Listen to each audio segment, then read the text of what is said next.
हरे कृष्णा प्रभु जैन माता जी, आप सभी का बहुत बहुत स्वागत है। यहाँ हम भगवत गीता भगवान का गीत जो भगवान ने अर्जुन को युद्ध क्षेत्र में बताया था और हमारे लिए ही था, सिर्फ माध्यम अर्जुन थे। और उसी भगवान के गीत को हम समझने का प्रयास कर रहे हैं और उस प्रयास में हमें गति मिले, हम आगे बढ़े, हमें और अच्छे से समझ में आए और उस काम सही तरीके से इस्तेमाल कर सके, ताकि हमारा जो भौतिक जगत में जो जीना है उसका उद्देश्य साध्य हो और हम आध्यात्मिक प्रगति भी करते रहे। इसीलिए हम सबसे पहले प्रेयर से शुरू करेंगे। सभी को स्क्रीन विजिबल है? हरे कृष्णा। या प्रभु। Hare Krishna. Hare Krishna. So will start with prayer. हम प्रेयर से शुरू करेंगे। हरे कृष्णा। ओम अज्ञानतिमिरान्धस्य ज्ञानाञ्जनशलाकया चक्षुरुन्मीलितं येन तस्मै श्रीगुरुवे नमः। श्रीचैतन्यमनोभीष्टं स्थापितं येन भूतले स्वयं रूप कदा मह्यं ददाति स्वपदान्तिकम्। वन्देऽहं श्रीगुरो श्रीयुतपदकमलं श्रीगुरून् वैष्णवांश्च श्रीरूपं साग्रजातं सहगण रघुनाथवितं तं सजीवं स्वाद्वैतं सावधूतं परिजनसहितं कृष्णचैतन्यदेवं श्रीराधाकृष्णपादान् सहगण ललिता श्रीविशाखान्वितांश्च। हे कृष्ण करुणा सिंधु दीनबंधु जगतपते गोपेश गोपिका कांत राधा कांत नमस्ते। तप्त कांचन गौरांगी राधे वृंदावनेश्वरी वृषभानुसुते देवी प्रणमामि हरिप्रिये। वाञ्छाकल्पतरुभ्यश्च कृपा सिन्धुभ्य एव च पतितानां पावनेभ्यो वैष्णवेभ्यो नमो नमः।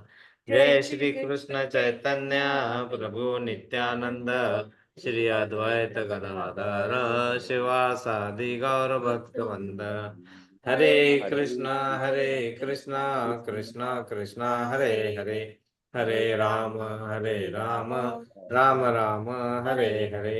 हरे कृष्णा कृष्ण कृष्ण हरे हरे, हरे राम राम राम हरे हरे। हरे कृष्णा कृष्णा कृष्णा हरे हरे, हरे राम राम राम हरे हरे। हम जय पताका स्वामी महाराज का प्रणाम मंत्र बोलेंगे। नमो ओम विष्णुपदाय कृष्णपृष्ठाय भूतले श्रीमते जया पताका स्वामिनैति नामिने।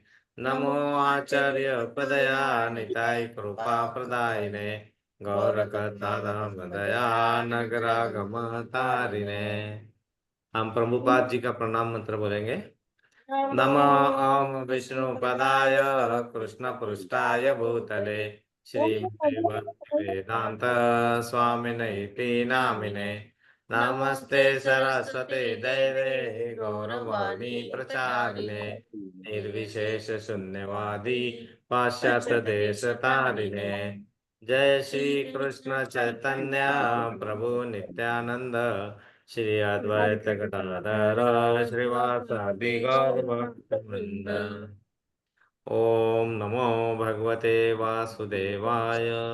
ओम नमो भगवते वासुदेवाय। वासुदेवाय। ओम नमो भगवते वासुदेवाय। ओम नमो भगवते वासुदेवाय। ओम नमो भगवते वासुदेवाय। ओम नमो भगवते वासुदेवाय। हरे कृष्णा। हरे कृष्ण।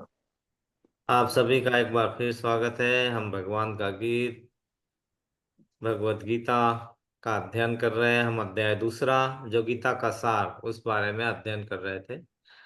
तो शुरू करने के पहले एक बार हम जो हम प्रेयर करते हैं उसके बारे में पहले थोड़ा सा 5 मिनट में समझ लेते हैं और आगे बढ़ते हैं। तो हम जब प्रेयर करते हैं, पहली प्रेयर होती है, ओम अज्ञानतिमिरान्धस्य ज्ञानांजन शलाकया चक्षुरुन्मीलितं येन तस्मै श्री गुरुवे नमः। श्री चैतन्य मनोभीष्टं स्थापितं येन भूतले स्वयं रूप कदा मह्यं ददाति स्वपदान्तिकम्। इसका अर्थ होता है, मैं घोर अज्ञान के अंधकार में उत्पन्न हुआ था और मेरे गुरु ने अपने ज्ञान रूपी प्रकाश से मेरी आंखें खोल दिए। मैं उन्हें सादर प्रणाम करता हूँ। श्रील रूप गोस्वामी प्रभुपाद कब मुझे अपने चरण कमल में शरण प्रदान करेंगे, जिन्होंने इस जगत में भगवान चैतन्य की मूर्ति के लिए प्रचार योजना, मतलब मिशन मिशन की स्थापना की है। मतलब हम सबसे पहले यही कर रहे हैं कि हम अंधकार में थे, हम अंधकार से प्रकाश की तरफ हमें हमारे गुरु ले जाते हैं। और वो गुरु जो जिन्होंने इस्कॉन, मतलब international society for Krishna consciousness, अंतरराष्ट्रीय कृष्णा भावना भावी संघ की स्थापना की, वो उनको हम प्रणाम करते हैं, जिन्होंने चैतन्य महाप्रभु के बारे में हमें बताया कि कैसे किस रूप में हमें यहाँ पे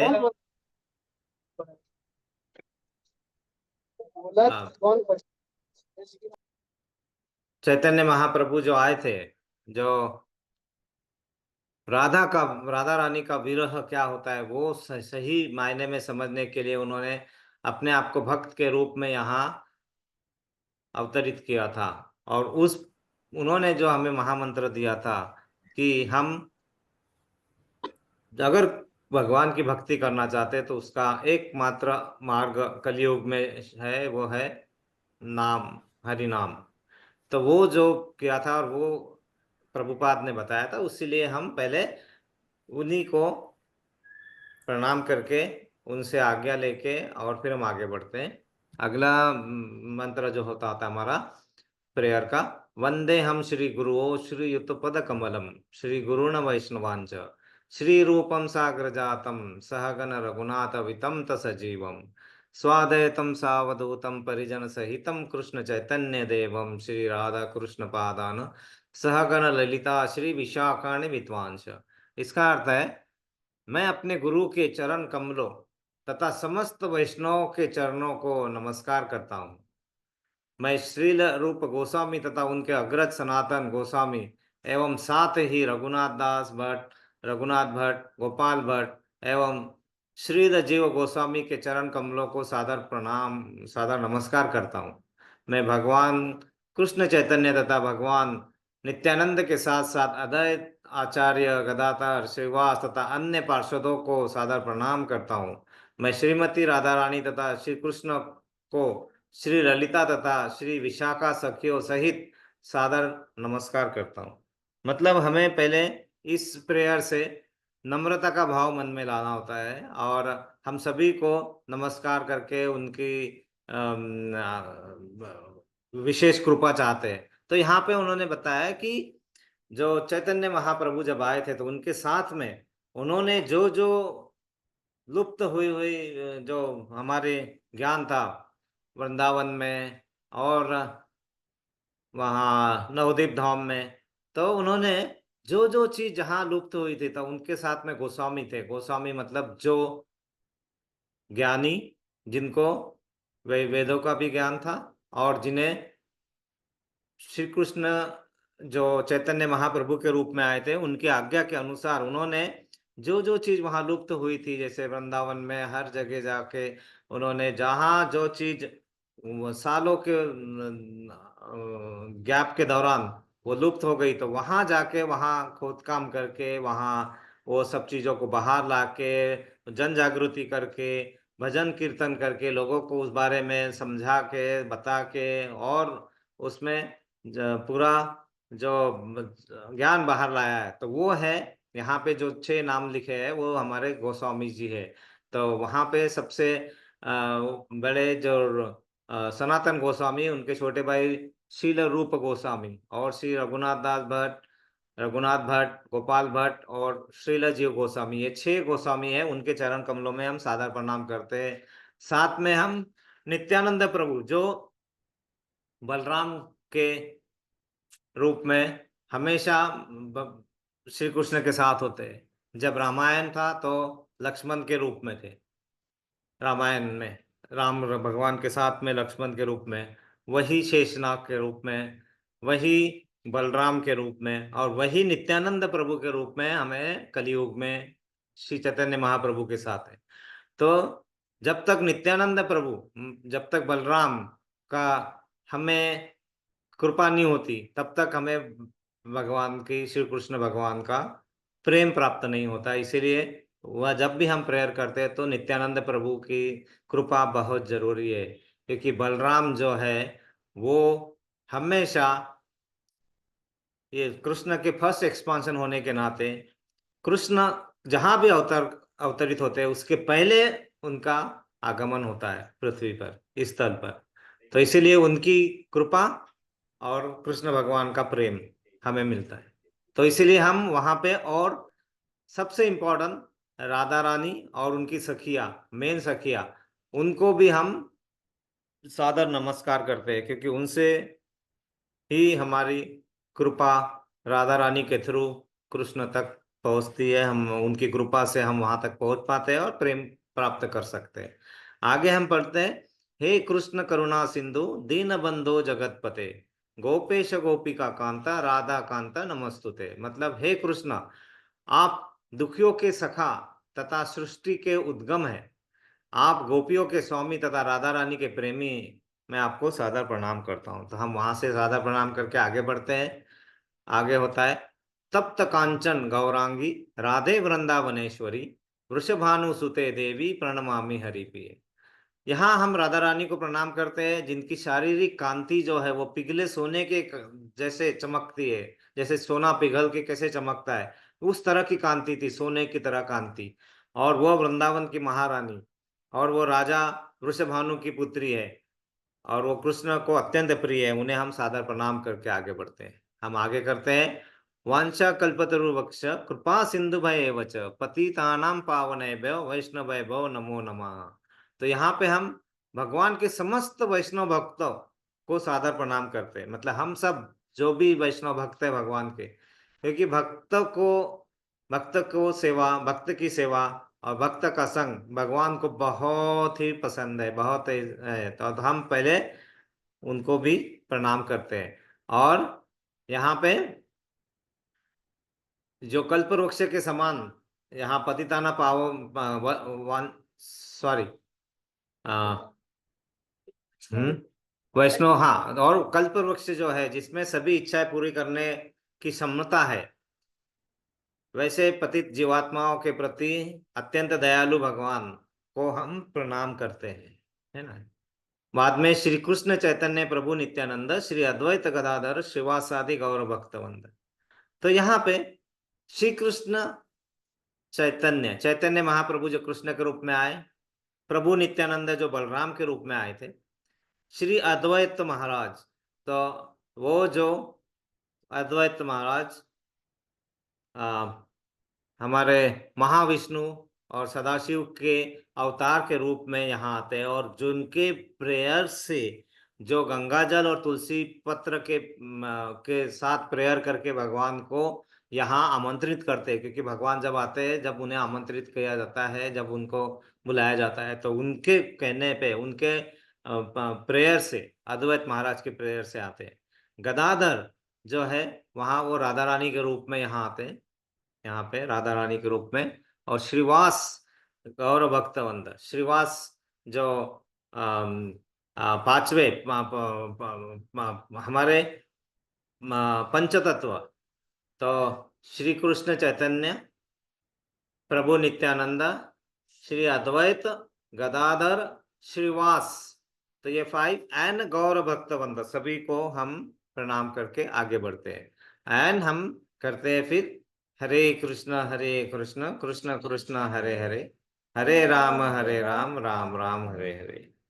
तो इस तरह हम प्रेयर करके, क्योंकि ये सब प्रेयर करने से हम अपने आप को पहले उस धारा में लेके आते हैं जिसमें हम समझने का प्रयास करते हैं। और यहाँ पे गुरु महाराज के लिए नमामि विष्णु पदाय कृष्ण पृष्ठाय भूतले श्रीमते जया पताका स्वामी नैति नामिने, नमा आचार्य पदा निताय कृपा पदाइने गौर कथा धाम दया नगरागमतारिणे।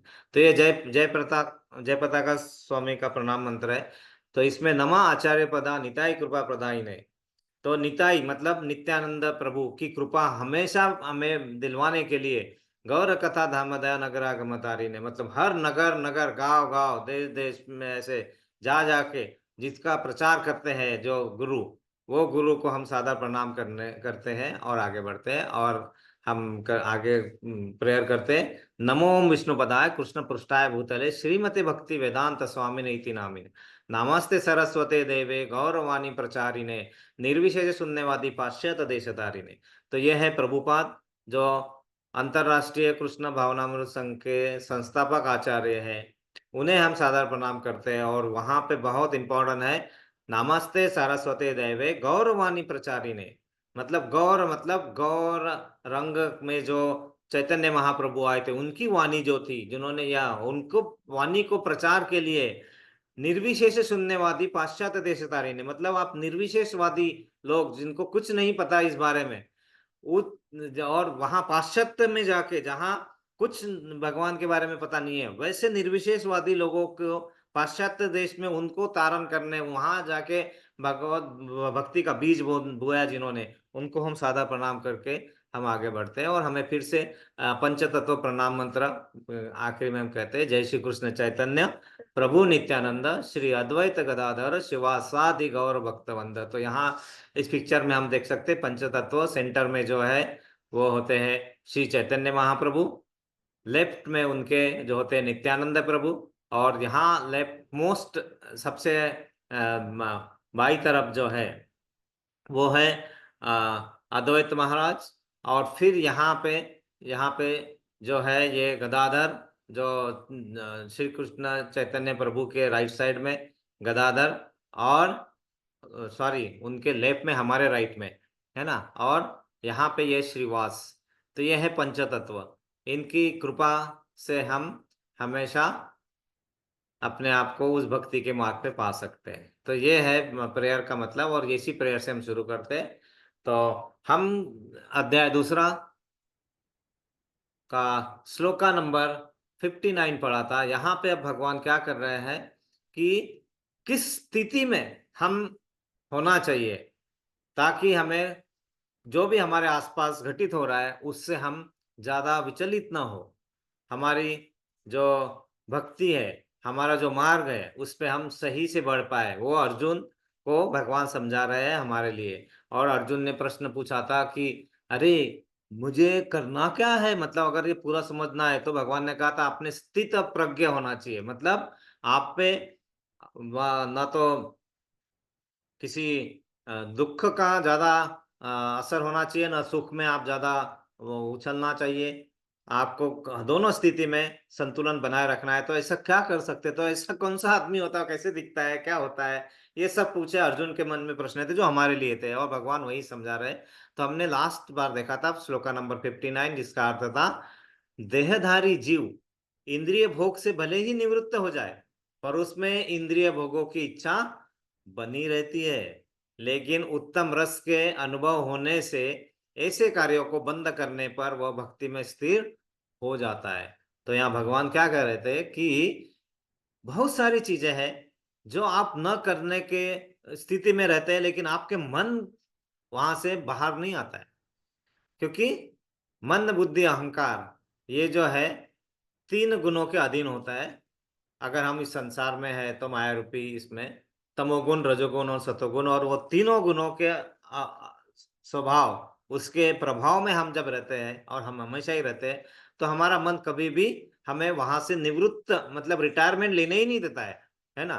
और वो जो है हमें खींचते रहते हैं। लेकिन अगर हम उत्तम रस के अनुभव होना कर ले, अगर उत्तम रस मतलब हम अपने आप को भगवान भक्ति में लगाए, अगर हम कृष्ण भावना भावित होकर अपने कार्यों को करना शुरू करें, मतलब हमें कार्य करना है भौतिक जगत में, तो अपने कार्यों को हम बंद नहीं कर सकते, अपने कार्य तो करना ही है हमें। ऐसा नहीं है कि ये सब छोड़ के हिमालय पे ही जाके ही बैठना, that is not the only solution. वो बिल्कुल यहाँ पे सांसारिक हमारे जो वैष्णव है, जो सांसारिक इसमें है, बंधन में भी है, तो उनको निभाते हुए लेकिन हमारे कार्यों को कृष्ण भावना भाव होके करने से क्या होगा कि वो जो रास्ते हैं जो तुम्हें अलग हमारे मन को भटकाते हैं, हमारे मन को हमेशा माया वर्ड में उलझाते रहते हैं, वो रास्तों पे धीरे धीरे प्रतिबंध आना शुरू होगा। हाँ, रास्ता कठिन है, लेकिन हमें प्रयास करते हैं, और प्रयासों में करना क्या है कि हमें प्रयास में हमारा हाथ भगवान के हाथ में होना चाहिए, ये प्रयास। और उसके लिए जो एक कड़ी लगती है उन्हें जोड़ने के लिए, वो कड़ी होती है गुरु। और वो गुरु हमारे लिए और कोई नहीं है, अगर तो हमारे लिए हमारे नित्यानंद प्रभु, जो सबसे बड़े गुरु हमारे लिए, और चैतन्य महाप्रभु हमारे प्रेयर के थ्रू, और हम ऐसे ऐसे मिलते हैं साथ में। तो ये जो है श्रवणम, सुनने का काम, कीर्तनम जो हम साथ में मिलके करते हैं, और स्मरणम, एटलीस्ट ये तीन होना चाहिए। मतलब भगवान नाम लेना है, सुनना है, और साथ में मिलके उस बारे में डिस्कस करना है। तो हरे वैसे कृष्ण प्रभु। करने से धीरे धीरे। हरे कृष्णा प्रभु जी।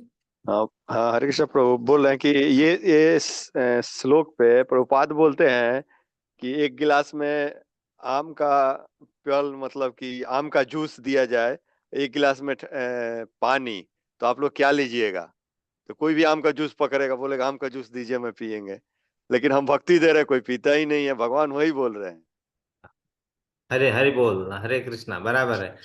तो वही है, भगवान ने चॉइस तो हमें दे दी है। हमें कैसे चॉइस करना है, किसे चॉइस करना है, वो बुद्धि हमारे पास आना चाहिए। हमारे पास है। क्यों? क्योंकि हम भगवान का ही अंश होने के कारण जब हम इसमें जन्म लेते हैं, तो वो सब होता है। लेकिन जैसे हम बाहर आते हैं तो हमारा क्या होता है, वो संबंध विच्छेद हो जाता है थोड़ा सा। क्यों? क्योंकि उस पे आवरण आ जाता है, हमारी जो मन बुद्धि अहंकार का आवरण जो चढ़ जाता है, तो वो जो है वो बुद्धि, वो क्षमता, हमारी बुद्धि की क्षमता, वो ढक जाती है किसी आवरण से। और वो आवरण को हटाएंगे, तो जैसे प्रभु जी ने कहा, हम अच्छे तरीके से जो राइट चॉइस है वो हम ले सकेंगे। नहीं तो क्या होता है ना, इंग्लिश कहावत है छोटी सी, हम मैं अपने स्टूडेंट्स को भी बताते रहता हूँ जब पढ़ाते हैं तो, कि try to get whatever you like, otherwise you are force to like whatever you get. मतलब आप वो चीज लेने की कोशिश करिए जिसे आप चाहते हैं, और उसके लिए प्रयत्न कीजिए, नहीं तो आपको वही चीज चाहनी पड़ेगी जो आपको मिली है। और इसमें भगवान ये कहते हैं कि कोशिश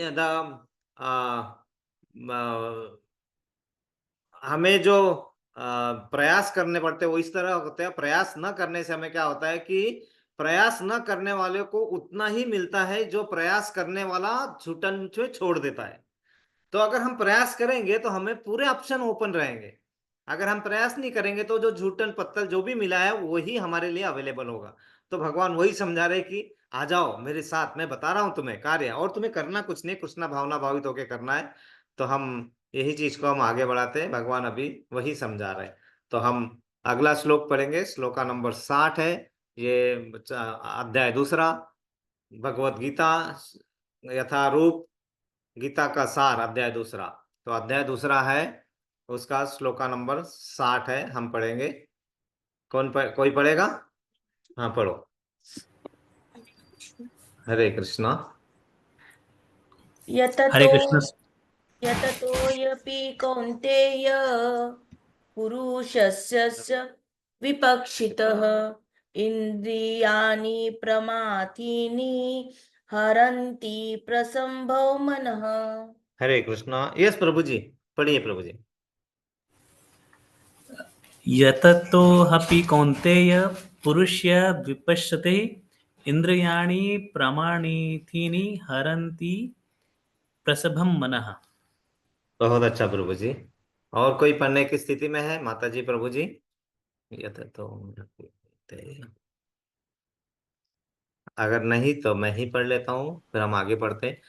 यत तो यापि कौन्तेय पुरुषस्य विपश्चिता इंद्रियाणि प्रमाथीनि हरन्ति प्रसवं मनः। इसका शब्दार्थ हरे है कृष्ण यतत। प्रभु जी। यस यस माता जी। प्रभु जी मैं भी पढ़ना चाहती हूँ। मैं हाँ, पढ़ूं? बिल्कुल बिल्कुल पढ़िए माता जी, बहुत अच्छा है। हरे कृष्ण। हरे कृष्ण। यततो ह्यपि कौन्तेय पुरुषस्य विपस्थितः इन्द्रियाणि प्रमाथीनि हरन्ति प्रसभ मनः। हरि बोल। बहुत अच्छा माता जी, बहुत अच्छा, बहुत आनंद आता है ऐसे सुनकर। तो इसका शब्दार्थ है, यततः प्रयत्न करते हुए ही, निश्चय ही, अपि के बावजूद, कौन्तेय, हे कुंती पुत्र, पुरुषस्य, मनुष्य की, विपश्चितः, विवेक से युक्त, इंद्रियानि, इंद्रिया, प्रमाथिनी, उत्तेजित, हरंती, फेंकती है, प्रसभम, बल से, मनः, मन को। इसका अर्थ है अर्जुन, इंद्रियां इतनी प्रबल तथा वेगवान है कि वे उस विवेकी पुरुष के मन को भी बलपूर्वक हर लेती है, जो उन्हें वश में करने का प्रयत्न करता है। तात्पर्य, जय शिला प्रभुपाद। अनेक विद्वान ऋषि, दार्शनिक तथा आध्यात्मवादी इंद्रियों को वश में करने का प्रयत्न करते हैं, किंतु उनमें से बड़ा भी कभी कभी विचलित मन के कारण इंद्रिय भोग का लक्ष्य बन जाता है। यहाँ तक कि विश्वामित्र जैसे महर्षि तथा पूर्ण योगी को भी मेनका के साथ विषय भोग में प्रवृत्त होना पड़ा, यद्यपि वे इंद्रिय निग्रह के लिए कठिन तपस्या तथा योग कर रहे थे। विश्व इतिहास में इसी तरह के अनेक दृष्टांत है। अतः पूर्णतया कृष्ण भावना भावित हुए बिना मन तथा इंद्रियों को वश में कर सकना अत्यंत कठिन है। मन को कृष्ण में लगाए बिना मनुष्य ऐसे भौतिक कार्यों को बंद नहीं कर सकता।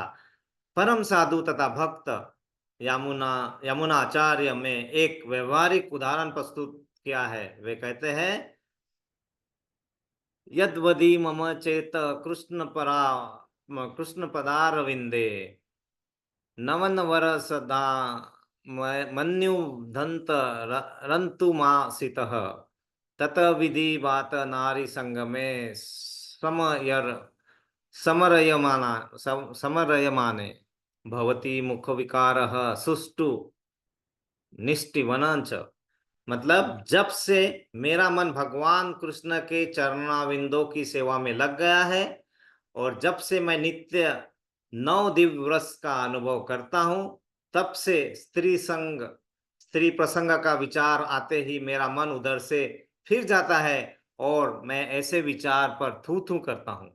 कृष्ण भावनामत इतनी दिव्य सुंदर वस्तु है कि इसके प्रभाव से भौतिक भोग स्वतः नीरस हो जाता है। वह वैसा ही है जैसे कोई भूखा मनुष्य प्रचुर मात्रा में पुष्टिदायक भोजन करके भूख मिटा ले। महाराज अम्बरीश भी परम योगी दुर्वासा मुनि पर इसीलिए विजय पा सके क्योंकि उनका मन निरंतर कृष्ण भावना महोत में लगा रहता था। सब वे मन कृष्ण पदार विंदयो वंचासी वैकुंठ गुणानु वर्णने। हरि बोल, हरे कृष्ण।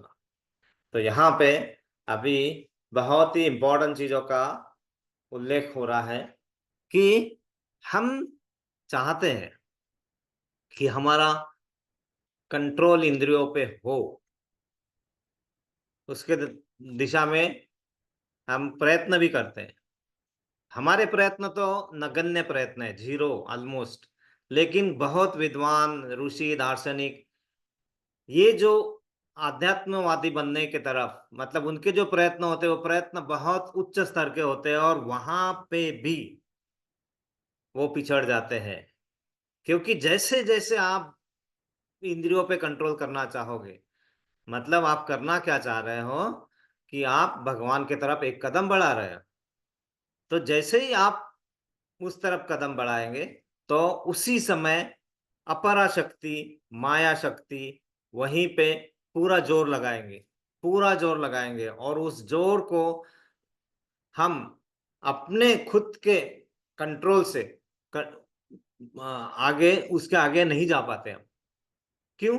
क्योंकि वो भी शक्ति भी जो है वो भगवान की ही अपरा शक्ति है। तो फिर करना क्या होता है कि हमें हमारे साथ भगवान की शक्ति मिल जाए, मतलब हमारा जो संबंध है उनसे टूटा है वो किसी तरह जुड़े, और वो जुड़ जाए अगर, तो अपने आप क्या होगा कि जो अपरा शक्ति है उसका वेग कम होगा, हमारे इंद्रियों पे हम कंट्रोल करने के स्थिति में आ सकेंगे, और तब एक्चुअल प्रोसेस शुरू होगा। मतलब हमारी बुद्धि जो भगवान ने हमें ही दी है मनुष्य को, वो बुद्धि हमारे मन को कंट्रोल करेगी, और हमारा मन फिर हमारी इंद्रियों को कंट्रोल करेगा, ना कि हमारी इंद्रियां हमारे मन को और हमारा मन हमारी बुद्धि को। यहाँ प्रभुपाद जी बहुत बड़े बड़े एग्जाम्पल और अच्छे एग्जाम्पल बताए, यहाँ पे उदाहरण दिए हैं। हमें सभी को पता है विश्वामित्र जी का उदाहरण, क्योंकि उन्हें ब्रह्माश्री की पदवी प्राप्त करना था, और उन्हें वो ब्रह्माश्री की पदवी प्राप्त करने के लिए वो यज्ञ पे बैठे थे और हजारों साल की तपस्या कर रहे थे। उनकी तपस्या को भंग करने के लिए वहां पे मेनका आते हैं, और मेनका उन्हें उनकी तपस्या पहले बार भंग करने में सफल हो जाते हैं। लेकिन यहाँ तक हमने सुना है, उसके बाद का हमें भी पता होना चाहिए कि रामायण में और भी बताया है कि विश्वामित्र इस तपस्या भंग होने के बाद फिर तपस्या पे बैठते हैं हजारों साल, और फिर से अगले बार फिर अप्सरा आते हैं, तो उस समय उन्हें कोई विचलित नहीं कर पाता है। क्यों? क्योंकि उन्होंने उस समय अपने आप को भगवान को समर्पित करके वो जो तपस्या की थी। तो उससे क्या होता है, एक आवरण बनेगा हमारे तरफ, हमारे आसपास एक औरा बनेगा। उस आवरण में क्या होगा कि ये से जो ये है, जो अटैक होते हैं हमारे ऊपर, वो अटैक अपने आप उनकी क्षमता कम हो जाएगी। लेकिन वो हम अपने आप पॉसिबल नहीं है हमारे लिए। इसीलिए बिल्कुल सही मतलब ये बताया है कि हमारा जो मन है वो हमें इतना कॉन्फिडेंस होना चाहिए, लेकिन ओवर कॉन्फिडेंस नहीं होना चाहिए, ताकि हम सही मार्ग पे जाते जाते फिसल न जाए। और वही फिसलन को रोकने के लिए क्या करना है वही भगवान ने बताया है। और यहाँ पे और भी एग्जाम्पल दिए हैं कि कृष्ण को मन में बैठाए, मन में लगाए कृष्ण को, है ना, तो फिर आपको ये सब चीजों में से निपट सकोगे। क्योंकि क्या होता है ना कि आप जैसे ही बढ़ेंगे ना, तो आपको तो अपोजिशन मतलब उसका विरोध तो फेस करना ही करना है, कोई दो राय नहीं है। जितनी आप भक्ति में जाओगे उतनी आपको टेढ़ी खीर लगेगी, उतने ही आपको उतने और कष्टों का सामना करना पड़ेगा। क्यों? क्योंकि अगर आपको अच्छी डिग्री चाहिए तो आपको परीक्षा भी हाई लेवल की ही देना पड़ेगा, है ना। और परीक्षा जब देते हैं तो उसका फल जो होगा वो आनंददायी ही होगा। लेकिन कैसा है कि उसमें रुक जाना नहीं है हमें, है ना, हमें करना है। और करते करते क्या करना है कि हमें अपने विचारों को, अपने कार्यों को कृष्ण भावना भावित इसमें लगाते रहो। तो क्या होगा, मन को कृष्ण में लगाए रखने में हमें मदद मिलेगी। और उसके लिए क्या होता है कि निरंतरता, मतलब हमें कंटिन्यूअस वो प्रोसेस चलता रहना चाहिए। और नाम स्मरण एक एक विधि है जिससे ये प्रोसेस हमारा कंटिन्यूअस चलता रहता है।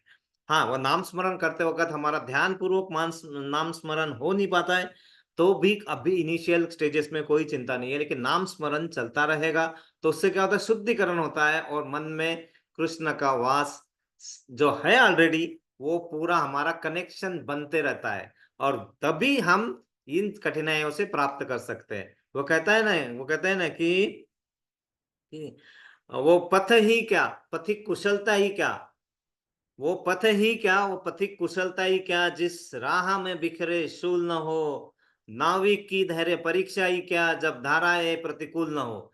इसका मतलब क्या है कि वो पथ मतलब वो रास्ता, वो पथ ही क्या, पथिक कुशलता ही क्या, मतलब वो रास्ता ही क्या, और वो रास्ते पे चलने वाले हम जो पथिक है उनकी कुशलता ही क्या, जब राह में बिखरे शूल न हो। मतलब अब जब राह में कांटे और वो पत्थर और वो सब न हो, तो हमारी धैर्य परीक्षा ही क्या है। मतलब वो तो नॉर्मल रास्ते, मखमल के रास्ते पे तो कोई भी चल लेता है ना, और वो चलने से हमें सही ही मिलेगा। हमारे सामने हमेशा है ना, मंजिल पे जाने के दो रास्ते रहते हैं। एक बहुत आसान सा दिखता है, हम उसको पकड़ लेते हैं तो ठीक है, हम चले जाएंगे, लेकिन वो जो है वो फाइनल अल्टीमेट मंजिल नहीं है हमारी, है ना। हमारी अल्टीमेट जो जो हमारा भगवान ने जो मनुष्य रूप दिया है, ये दिया ही इसलिए है कि हम ये जन्म मृत्यु जरा व्याधि का जो चक्कर है इससे बाहर आ जाए। तो हम इससे बाहर आने के लिए हमें क्या है ना, छोटी छोटी स्टेप्स लेने के बजाय अगर हमें लिफ्ट मिल रही है तो हमें वो लिफ्ट लेना चाहिए। तो पथ ही क्या, पशु पथिक कुशलता ही क्या, जिस राह में बिखरे शूल न हो, नाविक की धैर्य परीक्षा ही क्या, जब धाराएं प्रतिकूल न हो। मतलब अगर आप नाविक है, मतलब आप नाव चला रहे हैं, आप पतवार चला रहे हैं, तो आपकी धैर्य परीक्षा ही क्या, जब धाराएं प्रतिकूल ना हो। अगर प्रवाह के डायरेक्शन में, आप प्रवाह के दिशा में नाव को ले जा रहे हैं तो अपने आप ले जाएगी ना वो नाव तो, और हो सकता है कि वो आपको भवसागर में ले जाके डुबोएंगे भी, वही होता है हमारे साथ में। लेकिन हमें क्या होता है, पतवार चलाते चलाते हमें थोड़ा कष्ट लेके हमारी नाव को धीरे धीरे धीरे धीरे थोड़े कॉर्नर में भी ले जाना पड़ता है, मतलब धारा के प्रतिकूल चलना होगा हमें।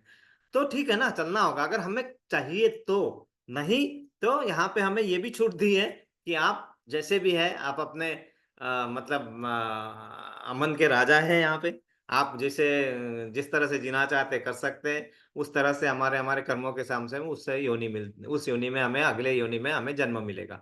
तो यहाँ भगवान यही बता रहे हैं कि आप कृष्ण भावना भाव अगर हो जाएंगे तो आपको वो जो वस्तु है वो इतनी दिव्य और इतनी सुंदर है कि उसके आगे आपको कोई भी सुंदरता, कोई भी मोहकता आपको बांध नहीं सकेगी। आप वो एक बार एक वो रस तो लेके चख के तो देखिए, लेकिन वो चखने के लिए पहले प्रयास करना होगा। लेकिन एक बार वो रस अगर आपके जिह्वा पे आ गया, आपके मन में उतर गया, तो समझिए आपको उससे अनुभूति जो होगी वो आनंद की ही अनुभूति होगी। और उसी को कहते हैं सच्चिदानंद स्वरूप, सच्चित आनंद स्वरूप। और वो सच्चिदानंद स्वरूप मतलब हमें भगवान को सिर्फ एक ऊर्जा मान के नहीं चलेगा। भगवान एक आकार और आकार रूप में भी है, और वही नहीं है, वो हमारे साथ विचारों का आदान प्रदान भी करते हैं। हमारे जो बात सुनते हैं, हमारी बात हमें बताते हैं, यहाँ तक जब हमारे मन में वो भाव होगा, है ना, तो उस भाव में जब हम करेंगे कृष्णा भावना विदोगे, तो फिर आपको कोई भी उस मार्ग पे जाने से रोक नहीं सकता है। यहाँ पे बहुत अच्छे एग्जाम्पल भी दिए महाराज अम्बरीश, जो परम योगी दुर्वासा मुनि पर भी विजय पा चुके, क्योंकि महाराजा अम्बरीश के यहाँ दुर्वासा ऋषि एक बार आए थे और उन्हें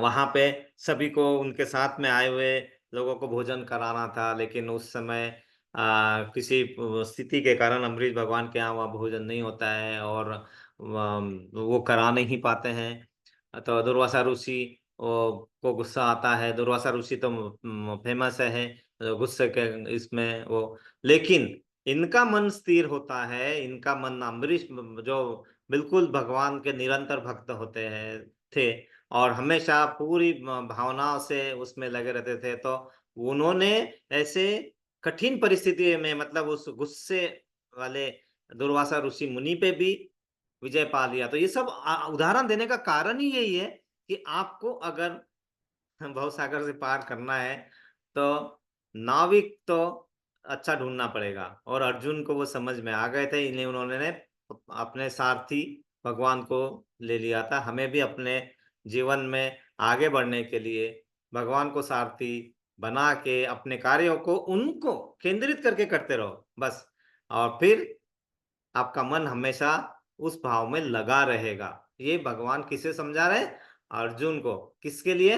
हमारे लिए समझा रहे हैं, क्योंकि अर्जुन पूछता है कि अरे ऐसे कैसे हो सकता है, आप बोलते हैं कि दुख में भी दुखी ना हो, सुख में सुखी भी ना, मतलब बहुत खुश भी ना हो, तो ये सब हमारे लिए तो पॉसिबल नहीं है। तो बोले हाँ करेक्ट है, आपके लिए पॉसिबल है, लेकिन आप प्रयास करो और मन में मन लगाओ, पॉसिबल इम्पॉसिबल जो चीज है वो ही पॉसिबल बनेगा।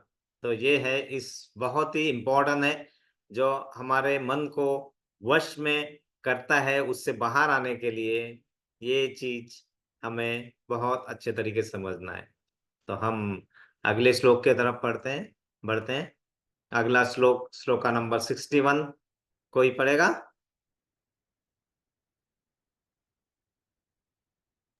हरे कृष्णा प्रभु जी, मैं पढ़ूं? यस माता जी, पढ़िए माता जी। तानि सर्वाणि संयम्य युक्त आसीत मत्परः वसेहि यसेन्द्रियाणि तस्य प्रज्ञा प्रतिष्ठिता। हरि बोल, हरे कृष्णा। और कोई पढ़ेंगे प्रभु जी?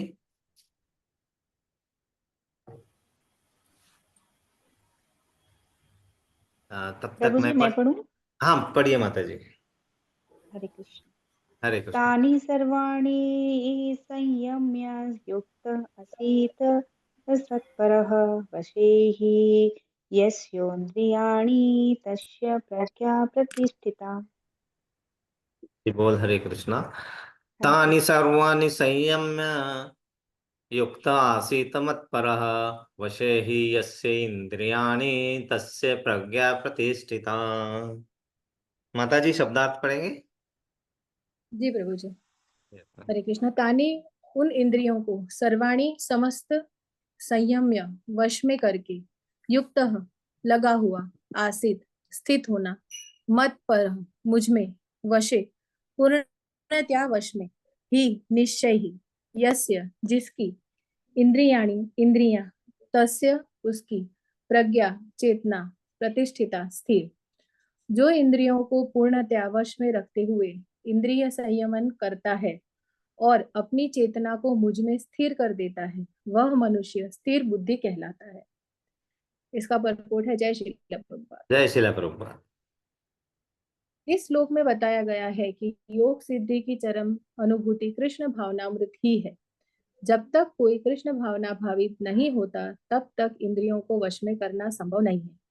जैसा कि पहले कहा जा चुका है, दुर्वासा मुनि का झगड़ा महाराज अम्बरीश से हुआ क्योंकि वे गर्ववश महाराज अम्बरीश पर क्रुद्ध हो गए, जिससे अपनी इंद्रियों को रोक नहीं पाए। दूसरी ओर यद्यपि राजा मुनि के समान योगी न था, किंतु वह कृष्ण का भक्त था और उसने मुनि के सारे अन्याय सह लिए, जिससे वह विजयी हुआ। राजा अपनी इंद्रियों को वश में कर सका क्योंकि उसमें निम्नलिखित गुण थे, जिनका उल्लेख श्रीमद् भागवत गीता 9वां स्कंद 4था अध्याय 18 से 20 हुआ है।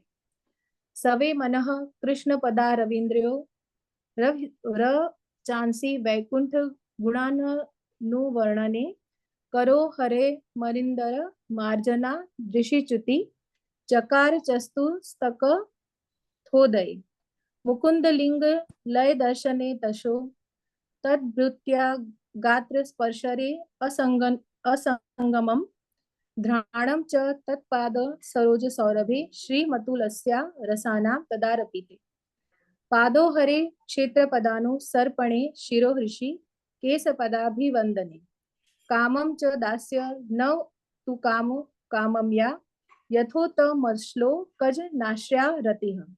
इसका अर्थ है, राजा अम्बरीश ने अपना मन भगवान कृष्ण के चरणारविंदों पर स्थित कर दिया, अपनी वाणी भगवान के धाम की चर्चा करने में लगा दी, अपने कानों को भगवान की लीलाओं को सुनने में, अपने हाथों को भगवान का मंदिर साफ करने में, अपनी आंखों को भगवान का स्वरूप देखने में, अपने शरीर को भक्त के शरीर का स्पर्श करने में, अपनी नाक को भगवान के चरणाविंदों पर भेंट किए गए फूलों को गंध सूंघने में, अपनी जीभ को उन्हें अर्पित तुलसी दलों का आस्वाद करने में, अपने पांवों को जहां जहां भगवान के मंदिर हैं उन स्थानों की यात्रा करने में, अपने सर को भगवान को नमस्कार करने में तथा अपनी इच्छाओं को भगवान की इच्छाओं का पूरा करने में लगा दिया।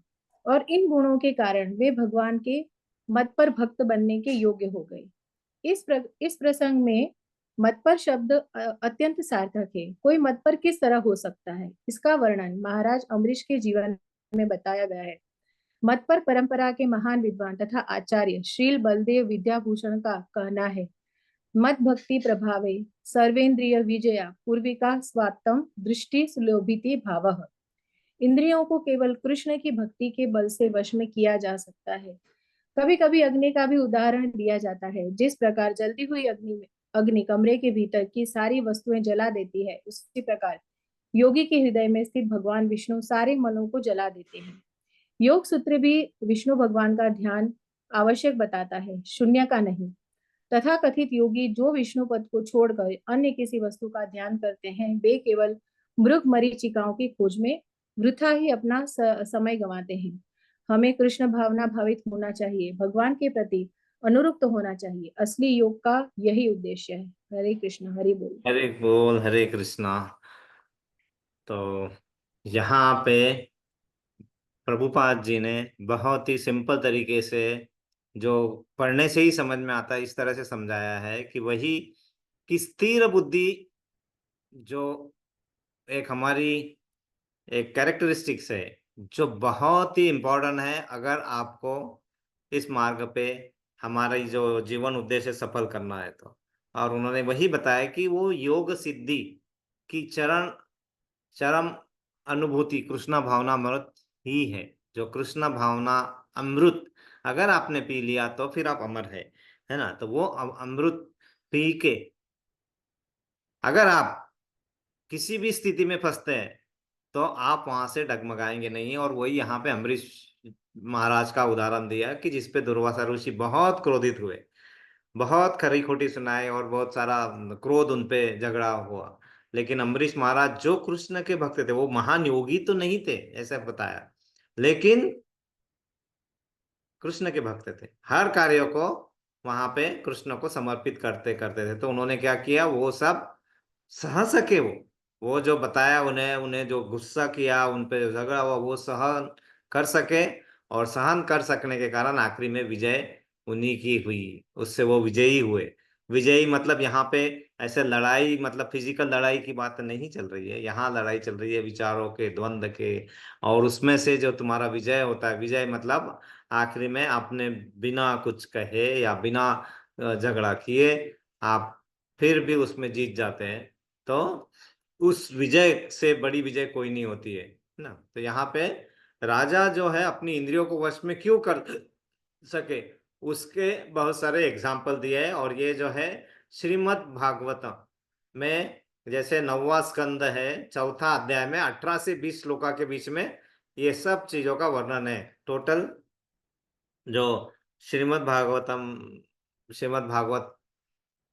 जो है वो कृष्ण की लीलाओं के पूरा रसपूर्ण वर्णन, हर एक छोटे छोटे लीलाएं जो की हुई है और जो जो वहां पे घटित हुआ है, उसका पूरा रसाल रस भरा वर्णन भागवतम में किया गया है। और उसमें बताया कि राजा अम्बरीश जो थे, वह अपना मन भगवान के चरण के चरना विंदों पर स्थिर कर दिया था उन्होंने। और कैसे किया था यहाँ बताया है ना, कि वाणी से भगवान का नाम लेंगे, अपने हाथ जो है भगवान के कार्यों में लगाएंगे, भगवान के मंदिर को साफ करने में लगाएंगे। आपके आपका शरीर, आपके कान जो है वो भगवान का नाम सुनने में, स्मरण में, आपका मुंह से आपका भगवान का कीर्तन निकल रहा है।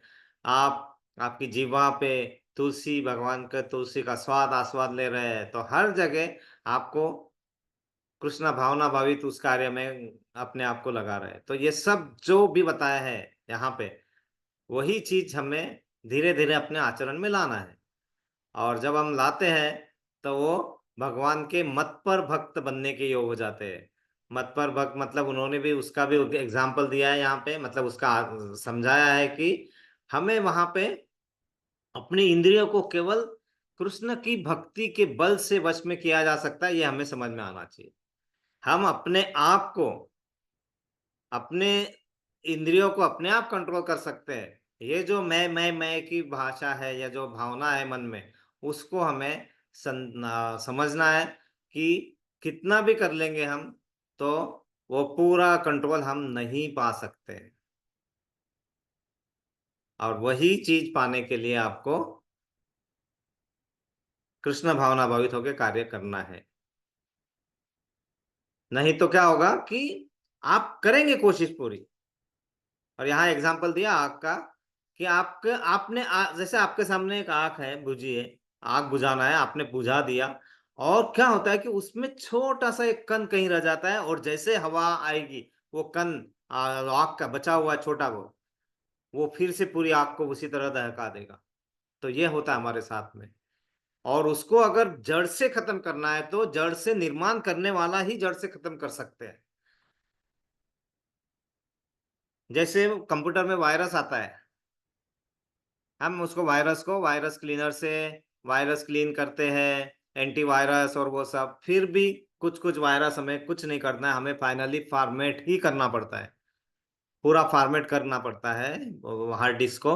और पूरा फॉर्मेट करने के बाद मतलब जड़ से, जहां जिस जिस प्रोसेस से उसमें लिखा गया था, उस प्रोसेस से पूरा पूरा उसमें से डिलीट मारना होता है। हम उतना ही नहीं कि यहाँ वायरस है वहां ले जाएंगे ये करेंगे, ऐसा पॉसिबल नहीं हो पाता है।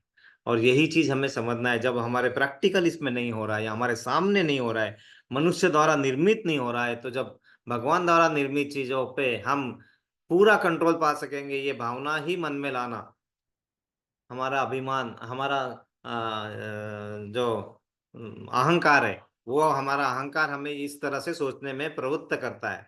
और वही चीज अगर हम समझ जाए कि नहीं, ये जो है, जो फॉल्स ईगो है, ये मिथ्या अहंकार है, करेंगे ना, हमारी जो शक्ति, हमारी शक्ति रूप हम कर रहे हैं, लेकिन जो चीज हमारे बस में नहीं है उसको समझ लेंगे और कृष्ण भावना भावित होकर करना शुरू करेंगे। यही चीज करने से हमारे अंदर जो बैठे भगवान है, जो विष्णु के रूप में भगवान अंदर है ना। हमने देखा था कि कृष्ण भगवान तीन विष्णु के इसमें यहाँ पे एक्सपांशन होता है। तो पहला होता है कार्णोदक्षाय विष्णु, जो कार्णोदक्षाय समुद्र में लेटे हुए हैं, और वहां से उनके हर एक पोर से, जहां से एक एक हमारे शरीर पे बाल होता है, वहां से हर एक पोर से एक एक ब्रह्मांड की निर्मित होती है। और हर एक ब्रह्मांड के अंदर जो है वो है गर्भोदक्षाय विष्णु। जो गर्भोदक्षाय विष्णु हर एक ब्रह्मांड के अंदर गर्भोदक्षाय समुद्र में लेटे हुए हैं, और उनके नाभि कमल से ब्रह्मा जी आत्म प्रकट होते हैं। और हर एक एटम में, हर एक कण कण में जो विष्णु रूप में है वो है शिरोदक्षाय विष्णु। तो वो जो विष्णु जो अंदर हमारे बैठे हुए हैं अंदर, वो बाकी का कार्य कर देंगे। आप सिर्फ उनको समर्पित होकर कर दीजिए, तो वो जो अग्नि का छोटा कण भी है वो भी बुझा देंगे। तो ये है, यह चीज, यही अपना समय हम नहीं गंवाना है। यहाँ पे क्या बताए, यहाँ पे मृग मरीचिकाओं की खोज में वृथा ही अपना समय गंवाते हैं, है ना। क्योंकि मुझे याद है, हमें एक एग्जांपल बताया था कि एक हिरन, और उसके नाभि में जो होता है वो क्या बोलते हैं उसको, माता जी आपको पता है क्या होता है नाभि में उसके? कस्तूरी, प्रभु जी, कस्तूरी कस्तूरी, होती है, हाँ। उसकी खुशबू हाँ, बहुत मृग अच्छा। तो कस हाँ, तो उसके नाभि में ही वो कस्तूरी होती है, उसकी सुगंध। लेकिन वो सब इधर उधर उधर उधर ढूंढ ढूंढ के अपना वक्त गवाते रहता है। हमारे साथ भी वही है। अंदर बैठे हैं भगवान, वो चाहते हैं कि हमारा कनेक्शन जुड़ जाए, और वो सब है, हम वो छोड़ के हम बाहर जो दिख रहा है वो भी भगवान का एक्सटर्नल पोटेंशियल है, उस पे हम आकर्षित होते रहते हैं, क्योंकि वो ज्यादा आकर्षित करता है हमें, है ना। तो वो चीजों को समझने के लिए, उससे आकर्षित ना हो, इसीलिए हमें वो जो दिव्य दृष्टि थोड़ी सी मिलनी चाहिए, वो मिलती है कृष्णा भावना भावित हो से। और यही चीज भगवान अलग अलग उदाहरण दे दे के उसे समझा रहे हैं। तो यहाँ पे वही बताया फिर से कि आपको अगर स्थित प्रज्ञ, और आपको अगर अपने आप को स्थिर बुद्धि कहलवाना है, तो आप वही कार्यों को अपने इंद्रियों को तृप्त ना करके आप भगवान की इंद्रियों की तृप्ति में अपने इंद्रियों को लगा दे, तो आपकी इंद्रियां अपने आप कंट्रोल में आ जाएगी, है ना। तो वो चीज को हमें धीरे धीरे समझना है। और ये बहुत ही बड़ी बात नहीं है, लेकिन उतनी सरल भी नहीं है, क्योंकि इसमें चाहिए निरंतरता। हम करते हैं थोड़ा थोड़ा, लेकिन वो बीच में ब्रेक आते जाता है, तो फिर से वापस जीरो पे जाना पड़ता है, फिर चालू करना पड़ता है। आपने वो रेस देखी होगी, रेस, वो रिले रेस, जिसमें एक टीम में चार टीम मेंबर होते हैं, एक दौड़ के जाता है, और वो अपने हाथ से वो जो बेलन है या जो भी है वो दूसरे को देता है। जब तक वो पूरी तरह से वहां ट्रांसफर नहीं हो जाता है, दूसरा कितना भी फास्ट हो भाग नहीं सकता। और उसमें वो ट्रांसफर में अगर वो बेलन या जो भी डंडी हाथ से छूट गई, तो आपकी प्रतियोगिता से, आप कितने भी फास्ट भागने वाला, आपके प्रतियोगी से आप बाहर हो जाते हैं। तो वही चीज हमें समझना है कि हमें करना क्या है, कि कहाँ हमारा कंट्रोल होना चाहिए, है ना। तो हम आगे का एक श्लोक पढ़ते हैं, है ना। कोई पढ़ेगा? जी प्रभु जी, पढ़ती हूँ। यस माता जी, पढ़िए।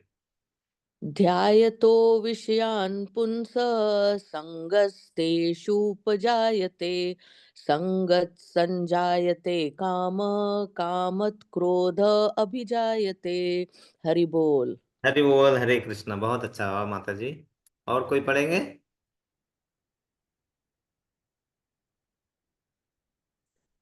मैं पढ़ लूं प्रभु जी? यस माता जी। ध्यायतो विषयान् पुंसः संगस्तेषुपजायते, संगात् संजायते कामः, कामात् क्रोधो अभिजायते। हरि बोल, हरे कृष्णा। और एक मैं बार पढ़ेंगे, हाँ पढ़ो माता जी, हाँ। ध्यायतो विषयान् पुंसः संगस्तेषु पूजायते संगात् सञ्जायते कामात् क्रोधोऽभिजायते। हरे कृष्णा।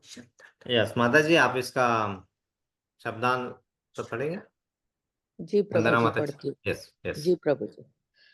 ध्यायतः चिंतन करते हुए विषयान इंद्रिय विषयों को पुंसः मनुष्य की संग आसक्ति तेषु उन इंद्रिय विषयों में उपजायते विकसित होती है, संगत आसक्ति से संजायते विकसित होती है, कामः इच्छा कामात काम से क्रोधः क्रोध अभिजायते प्रकट होती है।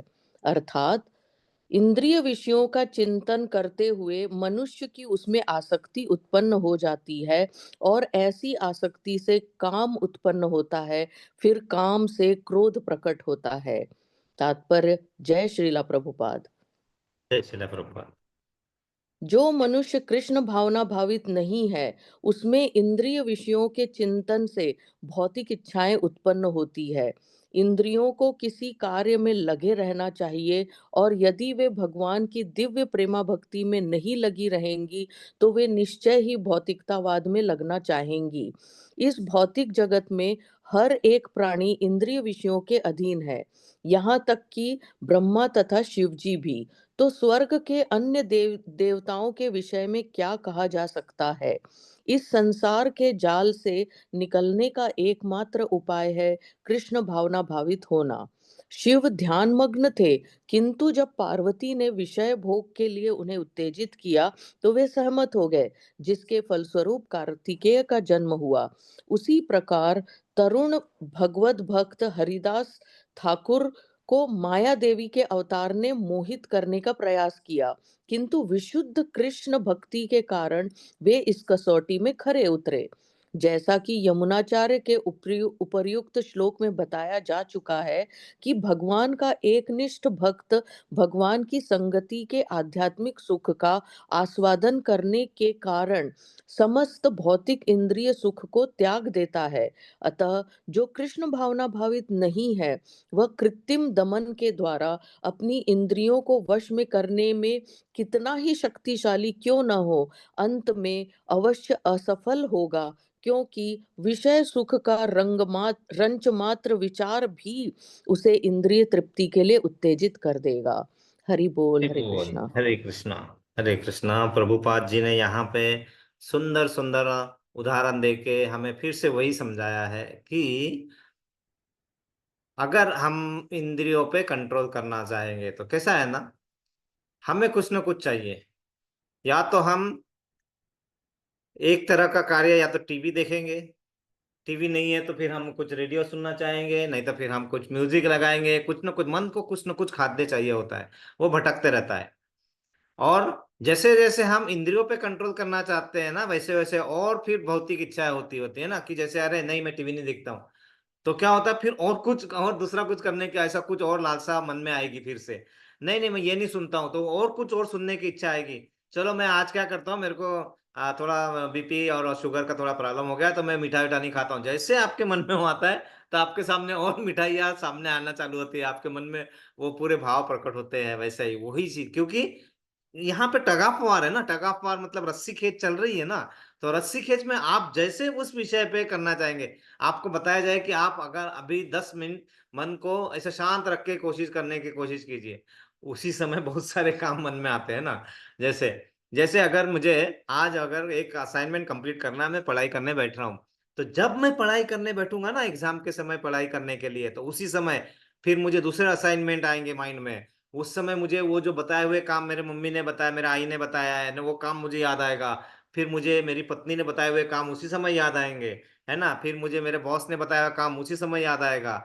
फिर नींद भी आएगी, है ना, उसी समय पे हमारा ये सब कार्य हमारे उसी समय जागृत होते हैं। क्योंकि जैसे जैसे हम इंद्रियों को अपने कार्य अपने अधीन में करना चाहते हैं, ये घोड़ों की तरह है। ये ऐसे ऐसे और चंचल होने का, जैसे घोड़े को हम वश में करना चाहते हैं, और जैसे हमने एक चाबुक ऐसे थोड़ा सा लगाया उसको वश करने के लिए, तो और वो चंचल होके और भागता है इधर उधर। तो उसी तरह हमारा मन भी। और लेकिन इसको कंट्रोल करने के लिए यहाँ पे एग्जाम्पल दिया है, शिव जी भगवान का एग्जाम्पल दिया है कि वहां पे उनके इंद्रियों को वश में किया करके वो पूरे भक्ति में लगे थे। लेकिन उन वहां पे भी उनका संयम छूटने से वहां पे बताया है कि कार्तिकेय का जन्म हुआ। लेकिन यहाँ पे जो दूसरा एग्जाम्पल दिया बहुत ही सुंदर है, शायद आपको पता हो नहीं हो। यहाँ पे एग्जाम्पल दिया भगवत भक्त हरिदास ठाकुर। इनके बारे में ऐसा है कि ये है एक मुस्लिम समाज से के थे ये। और ये जन्म से ही मतलब वो उतने कृष्ण भक्त थे, वो हमेशा हर चीज वो दिन में उनके कंटिन्यूअस उनका नाम स्मरण चलता रहता था, कंटिन्यूअस नाम स्मरण चलता रहता था। और उस नाम स्मरण से उन्हें इतनी आसक्ति थी, इतनी आसक्ति थी कि उन्हें और कोई विषय भोग में कोई संबंध नहीं था। और वहां पे भी उनको भी उनको इस पथ से हटाने के लिए माया रूप लेके उनको भी वहां से हटाने की कोशिश की गई, लेकिन उनका मन पूरा कृष्ण भावना भावित लगा होने के कारण उनको वहां से नहीं हटा सके। तो फिर वहां के उस राजा ने, जो मुस्लिम राजा थे, उन्होंने क्या किया, इनको पूरे ऐसे चौक में मतलब पूरे बाजार में ले जाके उनको पूरे हाथ पैर बांध के और फिर उनको बहुत यातनाएं दी गई, प्रताड़ना दी गई और उनको चाबुकों से मारा गया, ये सब। लेकिन उनका तो वो कृष्ण भावनामृत में होने के कारण उनका वो सब चल रहा था और उन्हें उस दर्द की अनुभूति, दर्द तो था लेकिन उससे ऊपर उन्हें जो अमृत मिल रहा था, वो जो भावना अमृत का, जो नाम स्मरण का, उससे उस दर्द की अनुभूति उन्हें शायद कम हो रही थी, क्योंकि वो सब सह के भी वो यही नाम स्मरण कर रहे थे। और आखिर में उन्हें इतने तरह से, इतना बुरी तरह मारा गया, इतना बुरी तरह के, और बाद में उन्हें जब वो मर गए ऐसा समझ के उन्हें प्रवाहित कर दिया गंगा में। और जब उन्हें प्रवाहित कर दिया तो सब चले गए। वो वहां से जाके प्रवाह में जाके वो कुछ दूर जाके वहां से, क्योंकि वो कृष्ण नाम का स्मरण उनका चल रहा था, तो वो कहीं जाके फिर से किनारे पे लगे और किनारे पे जाके उनके शरीर पे जितने घाव थे वो घावों के साथ वो बाहर फिर से आए और उन्होंने नाम स्मरण चालू किया। जैसे ही वो राजा को पता चला, उन्होंने फिर वहां सब सब लोगों को भेजा। तो उन्होंने सबसे पहले उनको सबको बताया कि सब उनको पूछा गया कि आपको ये कैसे हुआ, किसने मारा, बताइए। क्योंकि वहां के जहां जिस घाट पे वो पहुंचे, वहां के राजा और सिपाही वो सब भगवत भक्त थे। तो उन्होंने कहा आप बताइए हमें नाम। बोले नहीं, आप जिन्होंने भी कुछ किया है वो उनकी गलती नहीं है, उनको वो माफ कर दिया जाए। तो वो जब ये समाचार उस राजा के पास जाता है कि मैंने इतना इसको मारना की कोशिश की और इतना ये किया और सब नदी में फेंक दिया, तो भी ये मेरा नाम मुझे क्षमा करने के लिए, तो वो अपने आप उनके चरणों में गिर जाते हैं भगवत भक्त। तो ये होती है भगवत भक्त की शक्ति। तो वो शक्ति आती कहाँ से? वो शक्ति आएगी जो हमारा स्रोत है, जो हमारा जो मेन सोर्स है, वो सोर्स ही हमारा इतना अगिनत सोर्स है। उसमें से इनफाइनाइट एनर्जी आती रहती है। तो उससे आप क्या निकालोगे? आप कितना भी निकालोगे, इनफाइनाइट में से आप कितना भी निकालोगे तो इनफाइनाइट ही बचता है फिर से, है ना। मतलब वो जो है इटर्नल एनर्जी, वो इटर्नल पोटेंशी कृष्णा के मन में रहने से, हमारे मन में कृष्णा भावना भावित विचारों के रहने से आती है। और वो हमें खरीद के नहीं मिलेगी, वो हमें हमारे व्यवहार में नाम स्मरण से, निरंतरता से अपने आप आएगी। यही यहाँ पे बताया है। क्योंकि हम क्या चाहते हैं कि हमारी जो विषय शक्ति है, विषय आसक्ति है, उससे हम दूर जाए। हम जाने की कोशिश कर सकते हैं लेकिन हम उससे आसक्ति नहीं पा सकते हैं। और जब अब नहीं पाते हैं तो फिर आप में काम उत्पन्न होता है और काम से क्रोध प्रकट होता है, और क्रोध में फिर आप अपने मन पे, बुद्धि पे कंट्रोल खो देते हैं और ये श्रृंखला चलती रहती है ना। और तो यह है कि हमें जो काम करते हैं, हम जो करना चाहते हैं वो नहीं हुआ तो क्रोध होता है। और चलो हो भी गया तो क्या होता है? फिर लालसा। मन में लालसा, लोभ ये उत्पन्न होता है। क्योंकि एक इंद्रिय को वश करने के चक्कर में आप दूसरी इंद्रियों को और तवज्जो देते हैं कि और आ जाओ और हम पे वार करो, है ना। ये सब चीजें चलते ही रहेगी। तो इससे अगर हमें बाहर आना है, हमें ये इंद्रिय तृप्ति का हमारे ऊपर कुछ भी असर न हो, ये अगर हम चाहते हैं, तो हमें सिंपल तरीका है। क्या तरीका है? हमें अपने नाम स्मरण से अपने आप और अपने कार्यों को कृष्ण भावना भावित होकर लगाना। इस देखो भगवान क्या कर रहे हैं, हर तरीके से अर्जुन को तरीके से बता रहे हैं, ऐसा नहीं करके, ऐसा नहीं करके, ऐसा नहीं करके। इसीलिए क्या हमने लास्ट बार देखा था ना, ये भगवत गीता जो है ये क्या है, प्रेम पत्र है भगवान ने हमारे लिए हुआ। क्योंकि ऐसा करने से क्रोध होगा, वैसा करने से तू वहां भटक जाएगा, ये ना कर, ऐसा करने से तू यहाँ पे आ सकता है, ऐसा करने से मन को कंट्रोल कर सकता है। ये सब प्रेम पूर्ण बातें ही भगवान बता रहे हैं। पास 574 श्लोका, उसमें से 200 से ऊपर श्लोका में यही सब चीजें बता रहे हैं। इसीलिए जब अगर हमें मिला है मौका, तो उसको पूरी तरह से हमें अच्छे डायरेक्शन में, अच्छे यूनिवर्सिटी से, कोर्स से, अच्छे लोगों से अपने अपने आप जो जुड़े हुए हैं, ऐसे जुड़ा रहना चाहिए और आगे बढ़ते रहना चाहिए। इसीलिए और तभी हम, हमारा जो अंत है वो अवश्य सफल होगा। असफलता का नामो निशान नहीं रहेगा हमारे पास, है ना। तो यही चीज यहाँ पे समझाने का प्रयास किया गया है। हम इसमें हमारे प्रयासों में लगे रहे और आगे बढ़ते रहे, इसलिए हम प्रेयर करेंगे। और हम आज कुछ स्पेशल प्रेयर्स है। एक तो है हमारे प्रभु जी, माता जी और उनके बेटे, है ना। रूपम रूपम प्रभु जी। हाँ, वैशाली माता जी, आज माता जी मुझे नाम बता रहे हैं, हाँ बताओ। वैशाली माता जी, ऋत्विक, उनके बेटे, बेटा पार्थ भी हमारा वहाँ पे अभी -1, मतलब वो एंजॉय कर रहा है -1 डिग्री में, अभी वो नए नए इसमें। और हमारे जिसमें भी कुछ माता जी की भी तबीयत थोड़ी ठीक नहीं थी, नासाज थी। हमारी तबीयत ठीक करने के लिए हम भगवान से कुछ मांग नहीं रहे हैं, हम प्रेयर कर रहे हैं, मतलब इसीलिए कि हमें स्वस्थ और मस्त रखे, ताकि हम सेवा में लगे रहे निरंतर, और हमारे जो कार्य है उसको हम कृष्ण भावना भावित होकर करते रहे। और किसी की और स्पेशल प्रेयर? सभी के लिए तो कर ही रहे हैं, है ना, बच्चों के लिए, सभी के लिए हमारा मन इस तरह लगा रहे, और हम और धीरे धीरे धीरे धीरे आगे अपने इस मार्ग पे प्रगति करते रहे। इसलिए हम 3 बार प्रेयर करेंगे।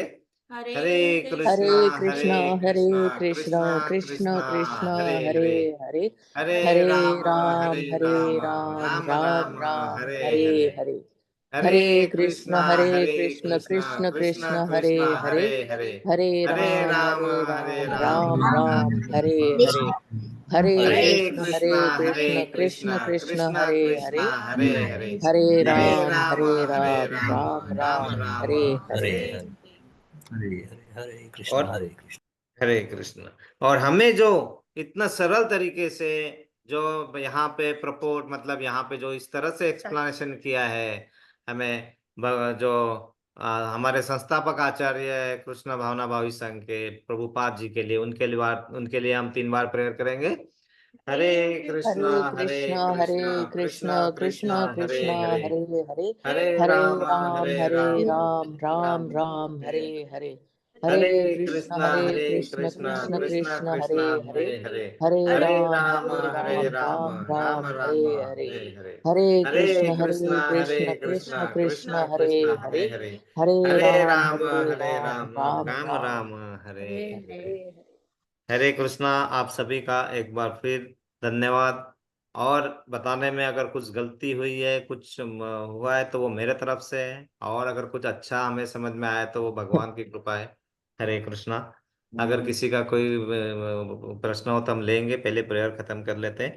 वांछा कल्पतरुभ्यश्च वाञ्छाकल्पतरुभ्यश्च कृपा कृपा सिन्धुभ्यः एव च सिन्धुभ्यैव च पतितानां पतितानां पावनेभ्यो पावनेभ्यो वैष्णवेभ्यो नमो वैष्णवेभ्यो नमः। नमो नमः।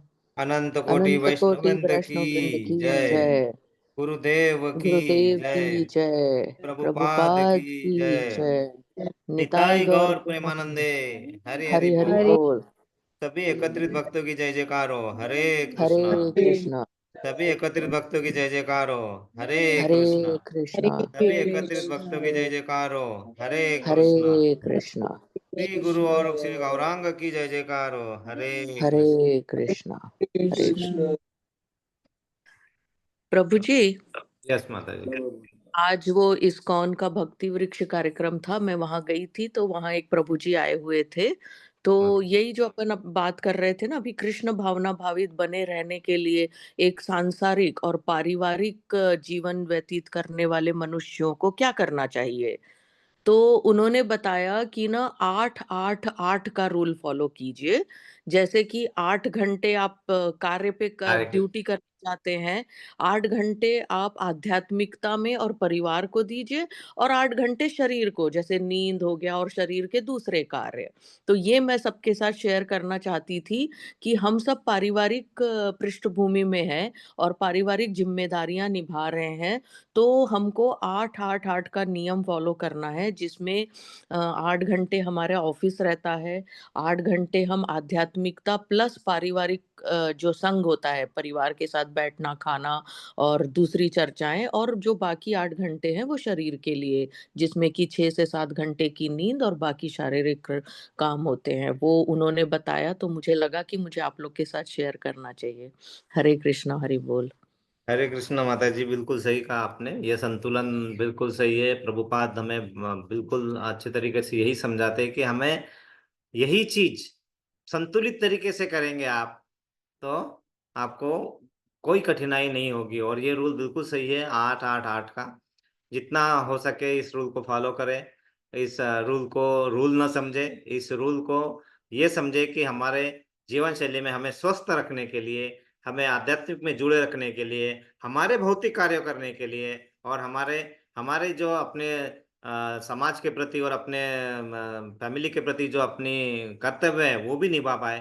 तो ये रूल बहुत इंपॉर्टेंट होता है। समटाइम क्या होता है कि हम लोग अपने कामों में इतने उलझ जाते हैं कि अपने लोगों के लिए टाइम भी नहीं निकाल पाते हैं। तो है ना, उसमें फिर अल्कोहलिक एंड वर्कोहलिक में कोई डिफरेंस नहीं होता है। अल्कोहलिक भी वही करता है और वर्कोहलिक भी वही करता है, अपने आप को निगलेक्ट, अपने लोगों को अपने आसपास। तो ये सब का संतुलन बिल्कुल बनाए रखेंगे, क्योंकि मन अगर संतुलित नहीं है तो आप भगवत भक्ति में कैसे आएंगे। तो वो भी संतुलित होना चाहिए, आसपास के आपके लोगों को भी ध्यान टाइम देना चाहिए। तो यस माता जी, ये 8-8-8 का रूल बिल्कुल इम्पोर्टेंट है, और जो समझ जाए और फॉलो कर पाए तो बहुत ही अच्छा है। हरि बोल।